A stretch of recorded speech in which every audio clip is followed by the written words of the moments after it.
Hello बच्चों, how are you. मैं doctor Gita B Pandey आज स्टार्ट करती हूँ life processes chapter 6 NCERT class 10 part 1।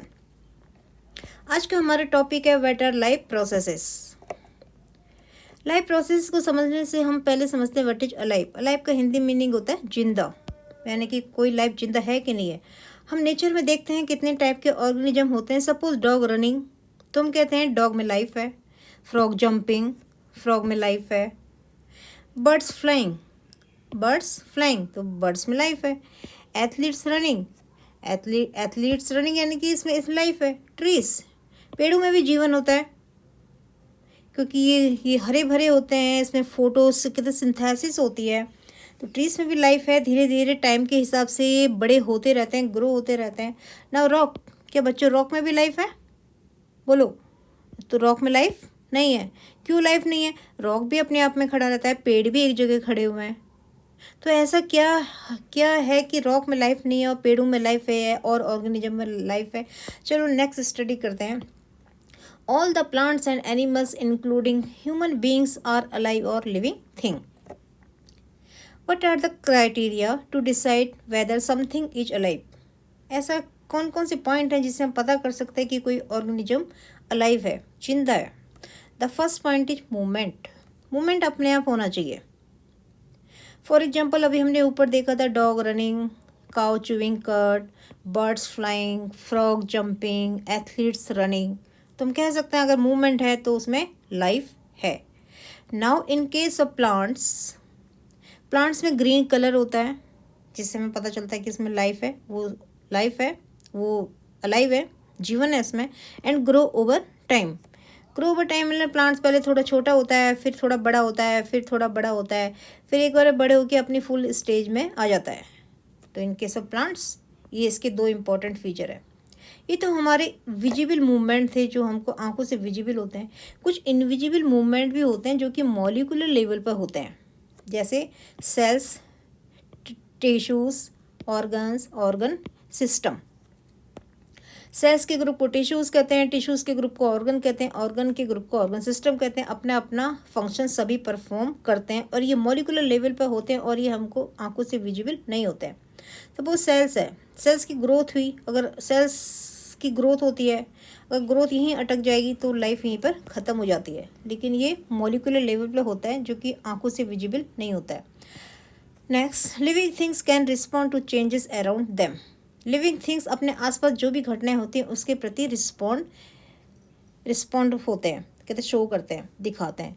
In case of plants, sunflower, sunflower का जो प्लांट होता है वो सूर्य की डायरेक्शन में मुड़ जाता है। अगर कहते सन इस डायरेक्शन में तो ऐसे मुड़ जाएगा, सन इस डायरेक्शन में तो ऐसे करके बैंड हो जाता है। एंड इन केस ऑफ छुई मुई, छुई मुई में क्या होता है, जैसे ये छुई मुई की पत्तियां हैं, ये छुई मुई की पत्तियों को अगर जैसा भी छूते हैं तो ये मुरझा जाती हैं। तो लिविंग थिंग्स कैन रिस्पॉन्ड, यानी कि रिस्पॉन्ड माने अपना एक्शन शो करते हैं अगर इनको बाहरी इन्वायरमेंट के according. Now what are life processes? Life processes क्या है? The basic functions performed by living organisms to maintain their life on this earth are called life processes. To maintain their life, अपनी life को maintain करने के लिए जो भी function performed करे जाते हैं वही लाइफ प्रोसेसेस के अंदर आते हैं। टू मेंटेन देयर लाइफ, ये पॉइंट बहुत इंपॉर्टेंट है, to maintain their life. What are the maintenance jobs are needed? Maintenance functions of living organisms must go on. अगर किसी भी ऑर्गेनिज्म को लाइव रहना है, जिंदा रहना है, तो उसकी लाइफ के मेंटेनेंस फंक्शंस को बनाए रखना जरूरी है। Even when they are not doing anything, चाहे हम सो रहे हों, चाहे हम सिटिंग पोजीशन में हों, चाहे हमारे अंदर कोई मूवमेंट नहीं है या किसी भी ऑर्गेनिज्म के अंदर मूवमेंट नहीं है, इवन कुछ नहीं कर रहे हो, उस टाइम भी हमारी बॉडी में किसी भी ऑर्गेनिज्म में मेंटेनेंस फंक्शंस हमेशा जारी रहने चाहिए। देखते हैं वो मेंटेनेंस फंक्शंस क्या है। मेंटेनेंस फंक्शंस जारी इसलिए रहने चाहिए because to prevent damage and breakdown. कोई भी बॉडी में किसी भी ऑर्गेनिज्म की लाइफ में कोई डैमेज या ब्रेकडाउन हो जाए तो वो मेंटेन होता रहता है। किसी भी ऑर्गेनिज्म को जिंदा रहने के लिए एनर्जी की ज़रूरत होती है, एनर्जी। एनर्जी कहाँ से आती है? एनर्जी हमें फूड से मिलती है। फूड 3 टाइप के होते हैं जो कि प्लांट्स बनाते हैं, कार्बोहाइड्रेट, प्रोटीन एंड फैट। वैसे विटामिन्स, मिनरल्स ये फूड ही हैं, न्यूट्रिएंट ही हैं, बट ये 3 हमारे इंपॉर्टेंट फूड कैटेगरी में आ जाते हैं। फूड का किसी भी ऑर्गेनिज्म के द्वारा इनटेक करना यानी कि अंदर जाना और उसको यूटिलाइज करना, इसी को हम साइंस की भाषा में बोल देते हैं न्यूट्रिशन। जब भी हमें न्यूट्रिशन को डिफाइन करना होगा, इस न्यूट्रिशन की डेफिनेशन में बच्चों 2 टर्म आएंगे, intake of food and utilisation of food. Most of the food sources are carbon based molecule. इस नेचर में जितने भी फूड सोर्सेस हैं वो कार्बन बेस्ड हैं, कार्बन बेस्ड। क्योंकि प्लांट्स जब फोटोसिंथेसिस करते हैं तो वो ग्लूकोज बनाते हैं, और ग्लूकोज का फार्मूला होता है C6H12O6, जिसमें कार्बन होना मस्ट है। इसलिए most of the food sources are carbon based molecules. For example carbohydrates, proteins, fat, सब में कार्बन कहीं ना कहीं मस्ट होता है। There are 2 type of organism in the earth, single celled organism and multi cellular organism. Single celled organism का example है amoeba, जो तुमने पिछली क्लास में भी पढ़ते आए हो, and multi cellular example for example human being. दोनों में न्यूट्रिशन डिफरेंट होता है। न्यूट्रिशन की जब हम बात करते हैं तो हमारे दिमाग में 2 पॉइंट आ जाते हैं। फर्स्ट है intake of food and utilisation of food.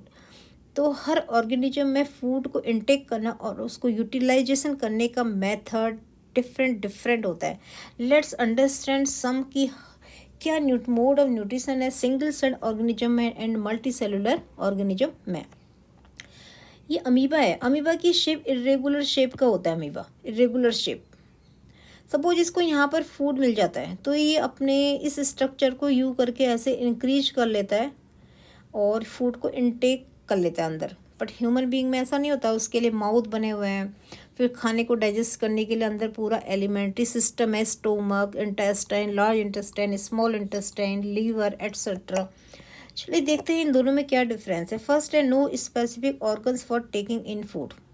इसको फूड को इनटेक करने के लिए अमीबा में या सिंगल सेल ऑर्गेनिज्म में कोई स्पेसिफिक ऑर्गन नहीं होते।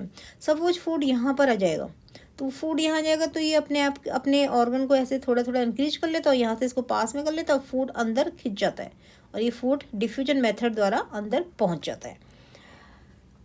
बट ह्यूमन केस में क्या होता है, यहाँ स्पेसिफिक ऑर्गन्स हैं क्योंकि ये मल्टी सेलुलर ऑर्गेनिज्म है।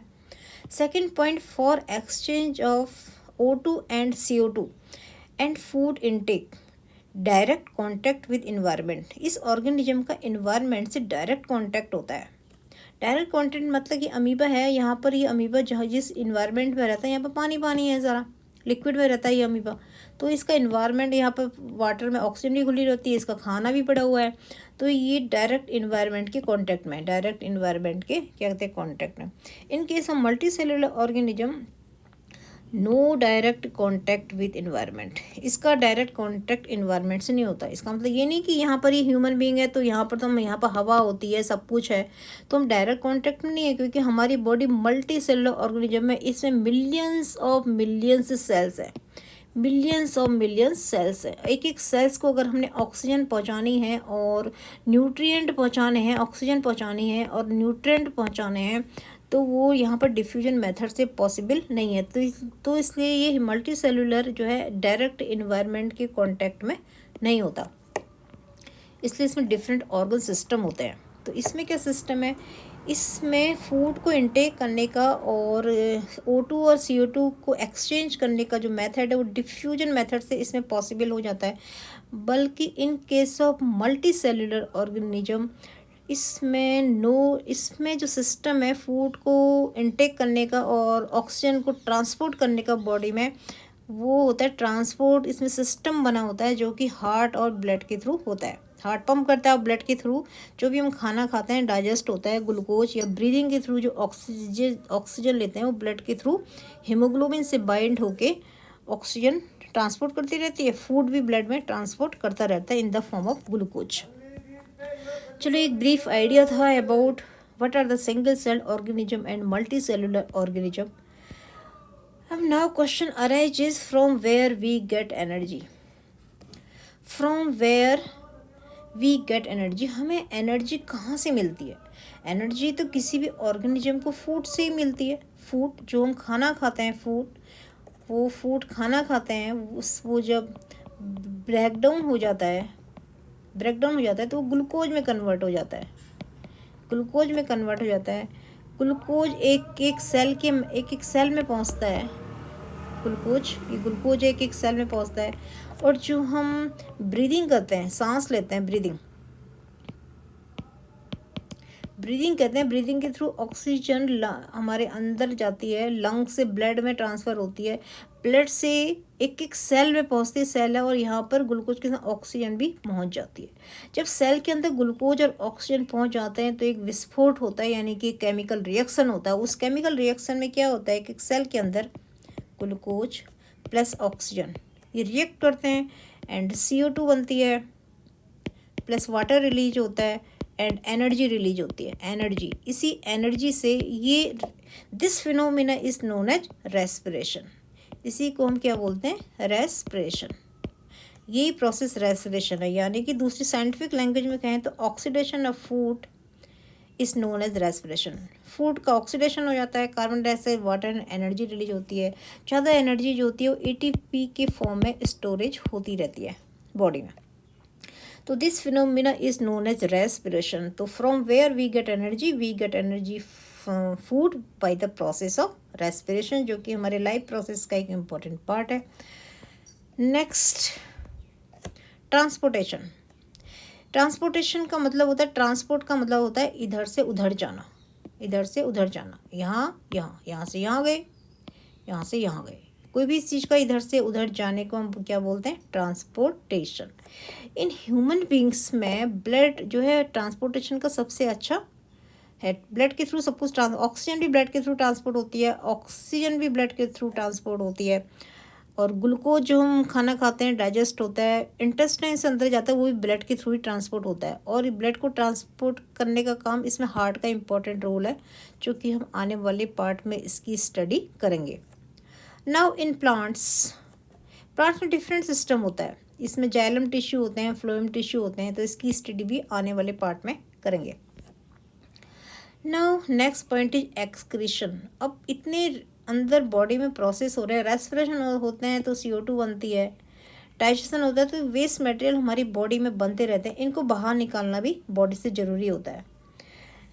तो the process of removal of waste product from body is known as excretion. The process of removal of waste product from body is known as excretion. तो removal waste product को बाहर निकालने का जो process है, इस प्रोसेस को हम बोलते हैं एक्सक्रीशन। तो लाइफ प्रोसेसेस मेंटेनेंस जॉब, तो हमारे जो लाइफ प्रोसेस हैं, अभी हमने देखा हमारे 4 इम्पॉर्टेंट लाइफ प्रोसेसेस है। न्यूट्रिशन, यानी कि फूड को इंटेक को यूटिलाइज करना, ये भी 2 टाइप का होता है, ऑटोट्रॉफिक एंड हेटरोट्रॉफिक। हेटरोट्रॉफिक में हम ह्यूमंस की स्टडी के बारे में स्टडी करेंगे, ऑटोट्रॉफिक में हम प्लांट्स के बारे में पढ़ेंगे। ऑटोट्रॉफिक प्लांट्स होते हैं जो कि फोटोसिंथेसिस करते हैं और अपना खाना खुद बनाते हैं, इसलिए इनको ऑटोट्रॉफ कहते हैं। नेक्स्ट है हमारा रेस्पिरेशन से हमें एनर्जी मिलती है, एनर्जी। नेक्स्ट है ट्रांसपोर्टेशन, इससे फूड और ऑक्सीजन ट्रांसपोर्ट होते हैं। एक्सक्रीशन, वेस्ट मटेरियल को रिमूवल करने का प्रोसेस। तो बच्चों, ये जो 4 प्रोसेसेस हैं, life processes, nutrition, respiration, transportation, excretion, ये मेंटेनेंस जॉब है, इनके बिना लाइफ पॉसिबल नहीं है। एक इम्पॉर्टेंट लाइफ प्रोसेस और है रिप्रोडक्शन। बहुत सारी वीडियो में, बुक में तुम्हें रिप्रोडक्शन दिख जाएगा। रिप्रोडक्शन का मतलब है बच्चे प्रोड्यूस करना। जैसे आम का पेड़ आम के पौधे प्रोड्यूस करता है, इंसान के बच्चे इंसान होते हैं, चिड़िया के बच्चे चिड़िया होते हैं, सांप के बच्चे सांप होते हैं। तो हर ऑर्गेनिज्म रिप्रोड्यूस करता है इस नेचर में, लेकिन ये लाइफ प्रोसेस का मेंटेनेंस जॉब नहीं है। अगर हमें न्यूट्रिशन कहीं रुक जाए, या रेस्पिरेशन रुक जाए, या ट्रांसपोर्टेशन रुक जाए, एक्सक्रीशन रुक जाए, तो इन किसी भी ऑर्गेनिज्म का लाइफ रहना मुश्किल हो जाएगा, मर जाएगा। लेकिन अगर रिप्रोडक्शन, कोई भी ऑर्गेनिज्म अगर किसी वजह से रिप्रोड्यूस नहीं कर पाता, इसका मतलब ये नहीं कि उसकी लाइफ मेंटेन नहीं हो पाएगी। इसलिए मेंटेनेंस जॉब में हमारी ये 4 प्रोसेसेस आ जाती है। ये बहुत इंपॉर्टेंट पॉइंट है जो तुम्हारे MCQs में तुम्हें परेशान कर सकता है। वहाँ पर रिप्रोडक्शन एक पार्ट लिख देंगे, पूछेंगे कि लाइफ प्रोसेस का पार्ट है, तो इसका आंसर बच्चों नो है। यही हमारे 4 इंपॉर्टेंट लाइफ प्रोसेसेस हैं: न्यूट्रिशन, रेस्पिरेशन, ट्रांसपोर्टेशन, एक्सक्रीशन, जिसके बिना लाइफ पॉसिबल नहीं है। चलिए सॉल्व करते हैं। एनसीईआरटी के कुछ क्वेश्चंस हैं बुक में, सेकंड पेज में ही हैं ये एनसीईआरटी के। तो फर्स्ट क्वेश्चन है हमारा, why is diffusion insufficient to meet the oxygen requirements of multicellular organisms like human beings. अभी मैंने इसको ऊपर ही कहते डिस्कस किया है कि ह्यूमन बींग्स में डिफ्यूजन मेथड इनसफिशिएंट क्यों होता है। डिफ्यूजन का मतलब होता है फैलना, फैलना, स्प्रेड कर जाना, इधर से उधर चले जाना। लेकिन डिफ्यूजन मेथड जो है वो मल्टी सेल्युलर ह्यूमन्स में सफिशिएंट नहीं है। देखते हैं इसका आंसर क्या है। इसको मैंने एक्सप्लेन तो कर दिया, फिर भी एक बार मैं और पढ़ लेती हूँ। डिफ्यूजन जो होता है वह बहुत ही स्लो प्रोसेस है। ये बहुत लंबा टाइम लेता है to make oxygen available to all the body cells. जो मल्टी सेलुलर ऑर्गेनिजम्स होते हैं उसमें एक सेल तो है नहीं, मिलियंस ऑफ मिलियन सेल्स हैं, तो वहाँ पर डिफ्यूजन पॉसिबल हो ही नहीं सकता। Thus diffusion is insufficient to meet the oxygen, क्योंकि एक एक सेल को ऑक्सीजन मिलना डिफ्यूजन मेथड से पॉसिबल नहीं है मल्टी सेलुलर ऑर्गेनिज्म जैसे कि ह्यूमंस में। In multi cellular organism the respiratory multi cellular organism से क्या होता है, एक रेस्पिरेटरी पिगमेंट्स होता है जिसे हम हीमोग्लोबिन कहते हैं, जो कि हमारे ब्लड में प्रेजेंट रहता है। वो ऑक्सीजन को बाइंड कर लेता है अपने साथ और ब्लड में ट्रांसपोर्ट करते हुए एक एक लंग्स के थ्रू कैरी करके बहुत फास्ट प्रोसेस में चलता है, एक एक सेल्स को हमारी ऑक्सीजन मिल जाती है। इसलिए diffusion method multicellular animal के लिए परफेक्ट नहीं है। हमारा सेकंड क्वेश्चन है, what criteria do we use to decide whether something is alive. क्या क्राइटेरिया आप यूज करोगे कि कोई ऑर्गेनिज्म अलाइव है यानी कि जिंदा है कि नहीं। अभी मैंने ऊपर इसी पॉइंट के ऊपर डिस्कस किया है, तो एग्जाम में ये तुमने सारे पॉइंट वहाँ पर लिखने हैं। फिर भी शॉर्ट में इस क्वेश्चन का आंसर मैंने यहाँ लिखा है कि लिविंग, क्या क्राइटेरिया है कि कोई ऑर्गेनिज्म लिविंग थिंग्स है। तो कैन मूव बाई देमसेल्फ, अपने से मूवमेंट कर सकता है, अभी हमने ऊपर देखा था। उसको खाना चाहिए, एयर चाहिए एंड वाटर चाहिए सर्वाइवल के लिए। वो ग्रो कर सकता है। Can respond to changes around them, उसके इन्वायरमेंट में आसपास जो भी चेंजेस होते हैं वो उसके प्रति रिस्पॉन्ड करता है। रेस्पायर करता है टू रिलीज एनर्जी, रेस्पायर माने रेस्पिरेशन, रेस्पिरेशन माने oxidation of food and excretion माने removal of waste material, reproduce माने प्रजनन करना। ये लिविंग थिंग्स की क्वालिटीज़ है। नाउ नेक्स्ट क्वेश्चन है, what are the outside raw materials used by an organism. कौन कौन से रॉ मटेरियल है जो ऑर्गेनिज्म यूज करता है। रॉ मटेरियल, रॉ का हिंदी मीनिंग होता है कच्चा पदार्थ, कच्चा, यानी कि कौन कौन से रॉ मटेरियल हैं जो किसी भी ऑर्गेनिज्म के द्वारा यूज करे जाते हैं। लेट्स सी, प्लांट्स भी एक ऑर्गेनिज्म है। प्लांट्स ऑटोट्रॉफ्स हैं, वो अपना खाना खुद ही बनाते हैं। ऑटोट्रॉफ्स हैं प्लांट्स, अपना खाना खुद बनाते हैं। तो हमें पता है कि वो CO2 इन्वायरमेंट से लेते हैं, वाटर रूट से एब्जॉर्ब करते हैं, मिनरल्स भी सॉइल रूट से एब्जॉर्ब हो जाते हैं, सनलाइट उन्हें मिलती है, और इन चारों की मदद से प्लांट अपना खाना खुद बना लेते हैं। And this phenomena is known as photosynthesis. Photosynthesis, तो प्लांट्स के लिए ये रॉ मटेरियल हो गए। इनको यू रॉ मटेरियल ने क्या क्या यूज किया, क्या क्या उन्होंने बनाया, फोटोसिंथेसिस ग्लूकोज बनाते हैं, तो ये रॉ मटेरियल होंगे। अब एनिमल्स हैं जैसे ह्यूमन बींग्स हैं, उनका रॉ मटेरियल क्या है। वो जो प्लांट्स बना रहे हैं कार्बोहाइड्रेट, वो उनके लिए रॉ मटेरियल है। वो फिर कार्बोहाइड्रेट से कुछ भी कर सकते हैं। तो रेडीमेड ऑर्गेनिक फूड, जैसे प्लांट्स कार्बोहाइड्रेट बनाते हैं, प्रोटीन्स बनाते हैं, फैट्स बनाते हैं, जो कि डिफरेंट डिफरेंट फॉर्म में अवेलेबल है। कार्बोहाइड्रेट्स हमें चावल से मिलता है, रोटी से मिलता है, गेहूं से मिलता है। प्रोटीन्स के लिए हमारे मिल्क हैं, पल्सेस हैं, दालें हैं। फैट्स हमें soybean oil, mustard oil, milk, ghee, butter, इन सब चीज़ मिलता है। बना तो ये सब प्लांट ही रहे हैं ना। तो रेडीमेड फूड, ऑर्गेनिक फूड, तो एनिमल्स के लिए ये रॉ मटेरियल हो गया। Now oxygen is required for respiration to release energy. और किसी भी प्लांट्स को या एनिमल्स को, किसी भी ऑर्गेनिज्म को एनर्जी रिलीज करने के लिए ऑक्सीजन चाहिए। जब ऑक्सीजन और ग्लूकोज का रिएक्शन होता है सेल के अंदर, दैट रिएक्शन और दैट उस प्रोसेस को ही हम क्या बोलते हैं, रेस्पिरेशन। ना क्वेश्चन फोर्थ है, processes essential for maintaining life. यहाँ पर NCERT में पेज नंबर 2 में हमारा लास्ट क्वेश्चन है, what processes would you consider essential for maintaining life. तो लाइफ को मेंटेन करने के लिए कौन कौन से प्रोसेस चाहिए जो कि लाइफ को मेंटेन करने के लिए मस्ट है। तो बच्चों इसका इम्पोर्टेंट आंसर है, ये 4 प्रोसेस हैं जो मेंटेनेंस लाइफ को। मैंने फिर इसमें रिप्रोडक्शन नहीं आएगा, न्यूट्रिशन, फूड का इंटेक और utilisation, respiration, release of energy and oxidation of food, transportation, food जो एब्जॉर्ब हो गया उसका ट्रांसपोर्टेशन होना बहुत ज़रूरी है। प्लांट्स में डिफरेंट तरीके से ट्रांसपोर्ट होता है, एनिमल्स में डिफरेंट तरीके से ट्रांसपोर्ट होता है। अभी हम ट्रांसपोर्टेशन के चैप्टर में इसे पढ़ेंगे। नाउ एक्सक्रीशन, वेस्ट मटेरियल को एक्सक्रीट करना, रिमूवल, बाहर निकाल देना, excretion the process is essential maintaining life और nutrition, respiration, transpiration and excretion. तो बच्चों मिलते हैं नेक्स्ट वीडियो में। Thanks for watching video. इस वीडियो को देखने के बाद बच्चों सब्सक्राइब मत करना मत भूलना प्लीज़। थैंक्स, मिलते हैं, बाय।